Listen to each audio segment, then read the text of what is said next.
Ils s'appellent Max, Shania, Steve, Elite, Touilly, Marble, Kaya, Walker ou encore Vulcain.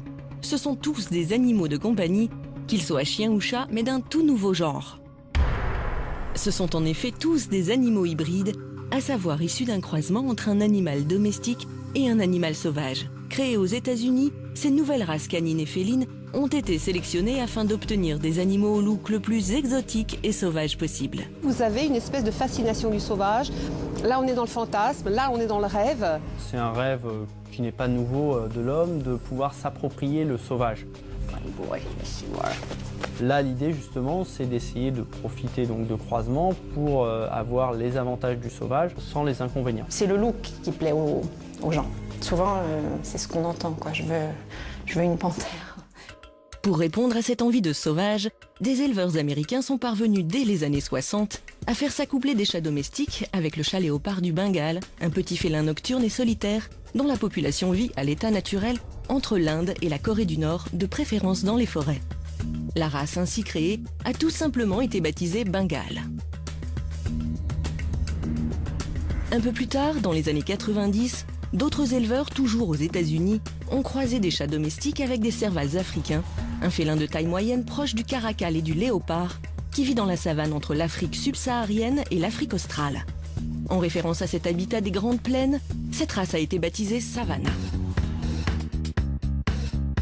Cette mode des chats hybrides est en train de conquérir la France. Si les Savannahs sont encore peu répandus, les Bengales y sont eux bien implantés. Importé dans l'Hexagone dès 1989, le Bengale est une race reconnue par le LOF, le livre officiel des origines félines. Il serait environ 8000 aujourd'hui.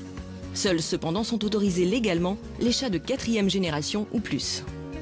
Agnès Guéraud s'est tellement éprise de cette nouvelle race qu'elle s'est lancée dans l'élevage il y a 4 ans, en plus de son travail.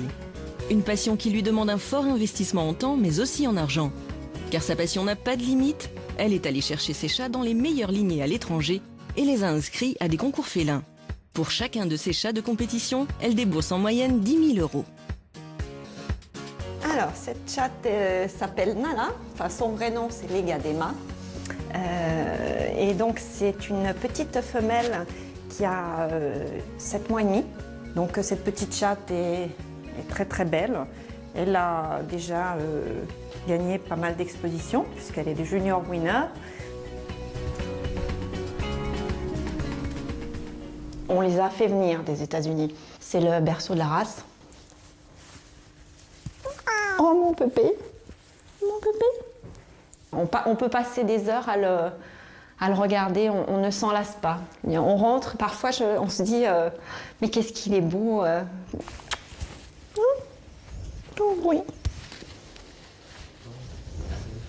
On rentre à la maison et on est surpris de les avoir à soi, quoi, de voir ces chats-là magnifiques. C'est toujours un plaisir. Je veux dire, après des années, je les regarde et ils me plaisent toujours. C'est une passion, quoi. Ils sont superbes. Superbe, certes, et surtout plein de vie. Gare aux bibelots et au mobilier fragile. Nala en pleine activité. C'est rien. Nala. Non.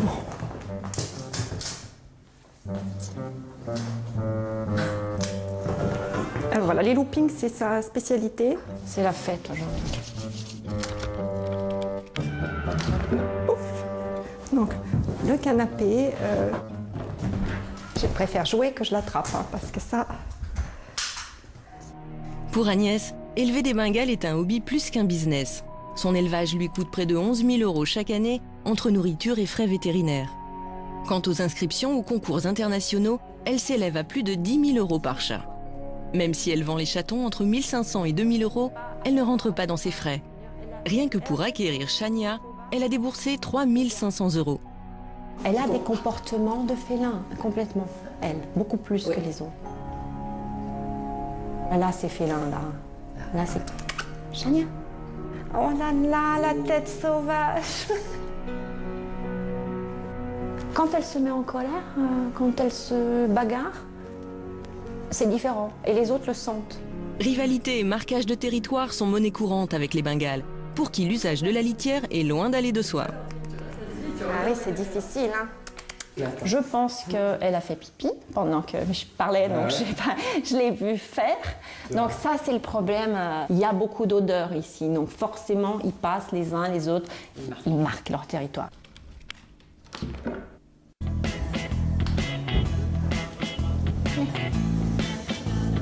Impossible pour autant de les laisser gambader dans le jardin, là où le marquage de territoire serait moins incommodant.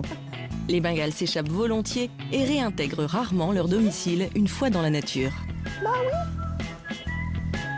Ménage régulier, meubles à protéger, balades en laisse, ces chats demandent énormément d'attention, et ce, dès la naissance. Très important chez le Bengale, hein, la sociabilisation. Tout se joue pendant les 3 premiers mois, je veux dire. C'est le rôle de l'éleveur. Quand ils naissent à la maison, ils sont dans notre chambre, ils sont habitués aux humains, on les manipule tous les jours, au bruit de la maison, l'aspirateur, tous les bruits, de toute façon à ce qu'ils soient complètement sociabilisés. Et si ça a été mal fait, on ne le récupère pas.